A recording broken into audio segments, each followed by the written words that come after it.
We now know the results of our most recent Pavement Condition Study, as well as what the options are for managing our city streets over the next 5 years. The study was conducted last summer to determine the condition of the nearly 770 miles of streets that we maintain. It did not include hundreds of miles of streets within the city limits maintained by NCDOT. The study results confirm the benefits of the city's use of pavement preservation, incorporates equity as a factor into the future prioritization model, and makes recommendations for future funding. While the number of streets that fall within the poor to failed categories have slightly decreased, the number of streets in the good category have also decreased, which means that more streets are within the fair category. Our overall average pavement condition index rating is 69 out of 100 points. To address many resident concerns with a growing roadway network and to see improvements in the overall condition of our streets network over the next 10 years, staff is recommending that $19 million be spent annually on city-maintained streets during that time. More information about street maintenance in Durham can be found at durhamnc.gov/587.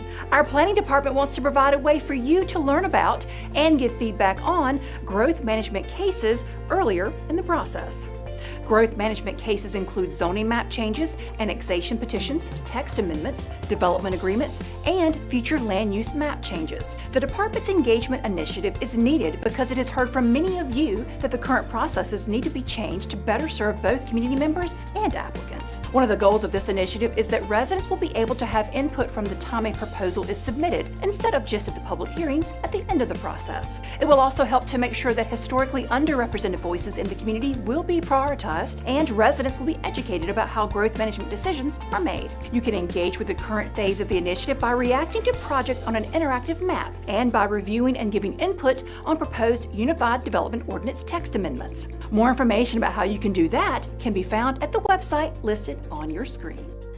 The development of the final draft of our new comprehensive plan is nearing completion. The plan is a long-range vision for our community and decides what can be built where in Durham. A recent update to the City Council showed how the plan incorporates community feedback that calls for a Durham that includes complete neighborhoods.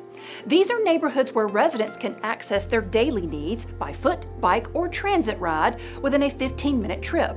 As a result, the draft policies represent significant shifts from the previous plan. These include focusing growth and development within the existing city footprint, providing residents with better access to daily needs through the creation of 15-minute communities, incorporating explicit consideration of equity into all plan components and policies, and renewing the focus on creating more affordable housing.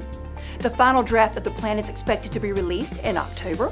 To learn more, visit EngageDurham.com. A recent sidewalk condition study and asset management plan are showing what it would take to improve our city's overall network of sidewalks. As part of the study, resident feedback reflected a high level of dissatisfaction across all groups with the sidewalk network. The detailed assessment of our 639 miles of city-maintained sidewalk within the public right-of-way also showed that 79% of the curb ramps in the city limits are deficient, and that there are over 64,000 deficiencies within the sidewalk network. Based on the findings, a plan was developed that prioritized areas according to the level of risk to the city's total population, as well as the application of an equity lens. The total cost to bring everything up to compliance using alternative maintenance activities versus a complete redesign and replacement would be nearly $77 million. A 10-year plan to replace and redesign all non-compliant sidewalks and curbs would cost $9.6 million per year. More information can be found at durhamnc.gov/511. We're excited to announce that our food waste collection pilot program is being expanded. The goal of the program is to collect food scraps from residents for composting in the most easy and efficient way possible for everyone involved. It started in January in the Walltown neighborhood and will soon be expanded to the surrounding area. In Phase 2 of the pilot, the project team will work to estimate how much organic compostable material is reasonable to expect that could be diverted from a citywide curbside program. To do that, garbage and food scraps from 500 households will be weighed and compared to the amount of garbage only from a separate 500 households. Those who are separating out food scraps can put them in a sealed countertop container for the kitchen that is being provided as part of the program. Once that is full, the container can be emptied into a food scraps cart that is placed at the curb for collection each week. More information about the program can be found at durhamnc.gov/4625.